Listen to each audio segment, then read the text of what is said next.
Fala aí, pessoal do canal Extremidade Tricolor. Estamos aqui trazendo mais um vídeo aí para vocês.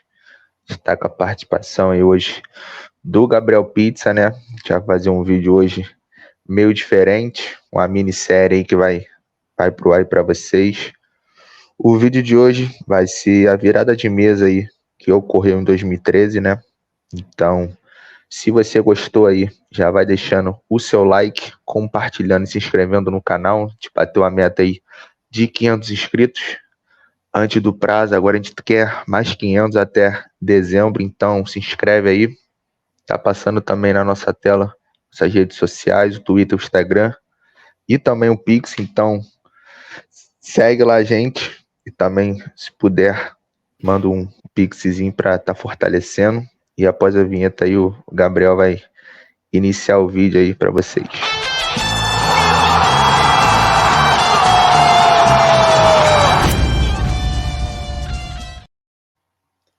Fala, galera do Extremidade Tricolor. Hoje vamos falar aqui a respeito de um tema, de certa forma, polêmico e comumente usado não só por rivais, como também por outros, vamos colocar assim, falsos conhecedores do futebol, para atacar o Fluminense, atacar a moralidade do Fluminense, falando a respeito de virada de mesa, tapetão, paga a Série B e coisa e tal, esse tipo de coisa. Que num desses casos que vamos falar hoje é relacionado a 2013, o caso Everton. E começando aqui a falar um pouco sobre isso, de uma forma bem resumida, Everton, jogador da Portuguesa, no Campeonato Brasileiro de 2013, leva um cartão vermelho na 36ª rodada por xingar o árbitro, num jogo de Bahia e Portuguesa. Bahia vence por 1-0. No regulamento diz que o jogador, por padrão, já tomaria 2 jogos de suspensão. Obviamente, nesse caso aqui, a gente sempre tem um julgamento, mas uma decisão final da STJD que é publicada. E o responsável por fazer essa conexão entre clube, time e a justiça desportiva é o advogado do clube. O que ocorre é que o advogado da Portuguesa, o Oswaldo Sestário, ele não informa a comissão da Portuguesa que o Everton tinha tomado 2 jogos de suspensão. Na cabeça da comissão técnica, ele tinha tomado apenas 1, que no caso foi cumprido, porque o Everton ele não é relacionado na partida contra a Ponte Preta. E aí eles acham que ele está livre para poder jogar a partida contra o Grêmio, na 38ª rodada. Então, o que se alega dentro da Portuguesa é isso. Houve uma falha de comunicação por parte do advogado da Portuguesa em não se comunicar com a comissão técnica. Antes de uma decisão final da STJD, para falar se eram 1 jogo ou 2 jogos. Eles não esperaram essa decisão para tomar a própria decisão de relacionar o jogador. Então, isso por si só já encaramos como uma infração. E aí a gente acaba entrando no âmbito da punição da Portuguesa. A punição da Portuguesa acaba dando por se retirar 4 pontos da Portuguesa. O STJ retira 4 pontos da Portuguesa, 1 pelo empate do jogo contra o Grêmio e 4 pela escalação regular. Observando isso, a gente acaba entrando no papel do Flamengo nisso tudo, que entra muito na questão do jogador André Santos, que é expulso na final da Copa do Brasil. O Flamengo é campeão daquela Copa do Brasil de 2013. O jogador André Santos ele é expulso naquela final e, na teoria, segundo o regulamento, ele deveria cumprir a sua punição, a suspensão, no próximo jogo de Campeonato Brasileiro, porque é uma competição da CBF. Assim, da mesma forma que, olhando aqui para a nossa ética do Fluminense, o João Kennedy foi expulso na final da Libertadores, ele teve que cumprir um jogo de suspensão na partida contra a LDU pela Recopa, ou seja, uma competição da Conmebol, da entidade Conmebol. Da mesma forma, o jogador do Flamengo, o André Santos, deveria cumprir a suspensão no jogo de Campeonato Brasileiro, que é uma competição da CBF. Porém, o que ocorre é que o jogador ele já não é relacionado na partida contra o Vitória do Flamengo, e o Flamengo até então acreditava que estava livre já, e cumpriu a suspensão e poderia jogar o próximo jogo. Só que o Flamengo não espera a decisão final do STJD, que alegou que seriam 2 jogos de suspensão pela expulsão na final na Copa do Brasil. E o Flamengo relaciona o jogador para a última rodada, que no caso do Flamengo foi contra o Cruzeiro.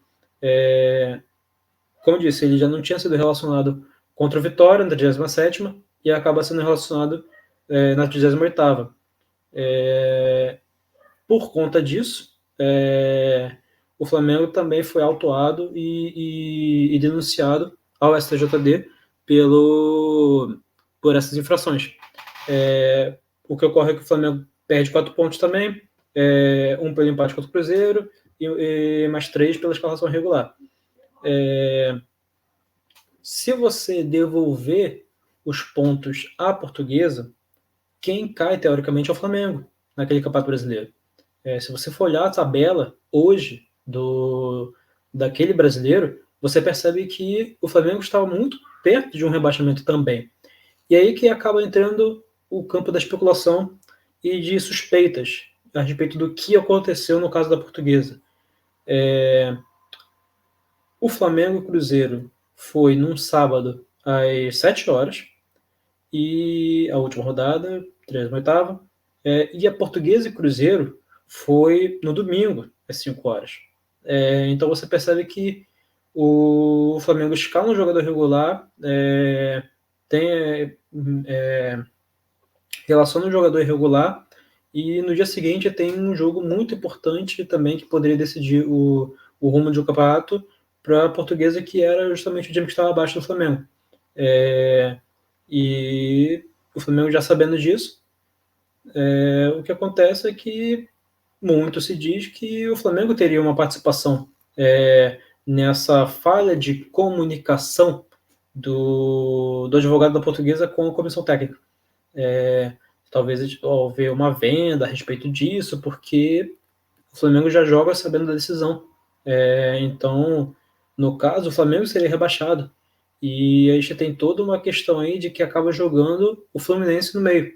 Porque o Fluminense entra na decisão como em todo o caso como terceiro interessado, porque o Fluminense se safaria também. Porque o Fluminense, nesse âmbito aí, ele não perde e não ganha nenhum ponto. O Fluminense mantém como está. Quem acaba sofrendo as punições é o Flamengo e a Portuguesa. Porém, o primeiro errado da história é o Flamengo. Se vocês forem olhar o horário do jogo, é o que faz mais sentido. O Flamengo erra em escalar o jogador regular, e no dia seguinte tem um jogo onde tem um jogador também escalado de forma irregular. É burrice dos dirigentes? É má fé? É má vontade? Ou talvez obra do destino? Não tem como a gente saber. Não é nenhuma acusação, mas eu acho que é interessante assim pensar. Um time poderosíssimo, rico, de massa como o Flamengo, talvez tivesse alguma participação nessa falha de comunicação da Portuguesa, que acabou gerando um rebaixamento da própria Portuguesa e salvando Flamengo e Fluminense. Se talvez a vontade do Flamengo fosse se safar, ele acaba safando o Fluminense também nisso tudo. E até porque não faria muito sentido o Fluminense entrar nesse caso todo para querer se safar, porque ele naturalmente acabaria se safando o Flamengo, no caso. E a gente conhece como funciona questões de rivalidade dentro dos clubes. Então, coisa que realmente não seria necessário. Então, eu deixo essa reflexão para ser feita aí, de qual a participação do Flamengo nisso tudo. Não é muito suspeito o fato de o erro de comunicação causar praticamente a extinção de um clube, porque a Portuguesa cai, não volta mais, não tem perspectiva nenhuma, o clube está praticamente extinto, e o que pouco a gente sabe da Portuguesa é que está sobrevivendo por aparelhos. Enquanto isso, o Flamengo se manteve na Série A e continuou crescendo durante os anos, e hoje é top time do Brasil mais uma vez. E novamente, muito poderoso, tanto em mídia quanto em valor monetário. Tanto que, na época, ninguém comentou a respeito da escalação regular do André Santos. Ninguém notificou isso. Para quem lembra do período de 2013, sabe como é que foi colocarem toda essa carga de virada de mesa em cima do Fluminense, sendo que o Fluminense não tinha participação alguma. Ele era um terceiro interessado no assunto. O primeiro, obviamente, era o Flamengo, o segundo a Portuguesa, porque atingia eles, e o terceiro, o Fluminense, que estava lá só querendo que seja cumprido o regulamento. Quando você assina o termo contratual para participar de um campeonato, você tem que estar de acordo com o regulamento imposto naquele campeonato. Coisa que todos os clubes sabiam e alguns ignoraram. No caso, Portuguesa e Flamengo. E a gente viu o que aconteceu sendo cobrado. Então, essa é uma das explicações a respeito disso, dessa coisa toda. Tem muita coisa por baixo também, é uma forma mais resumida da gente ver isso tudo. Porém, livrar um pouco dessa falácia a respeito de como o Fluminense rebaixou a Portuguesa, o Fluminense é o responsável, o Fluminense isso, o Fluminense aquilo, sendo que isso não tem a ver com o Fluminense. O Fluminense não teve participação imediata nisso, não foi o Fluminense que correu atrás de querer buscar dados da Portuguesa ou algo assim. Quem buscou primeiramente foi o Flamengo para poder se livrar, porque, novamente, se você devolver os pontos da Portuguesa, quem cai é o Flamengo. O maior interessado em que a Portuguesa perdesse esses pontos era o Flamengo, não o Fluminense. O Fluminense não ia fazer grande diferença.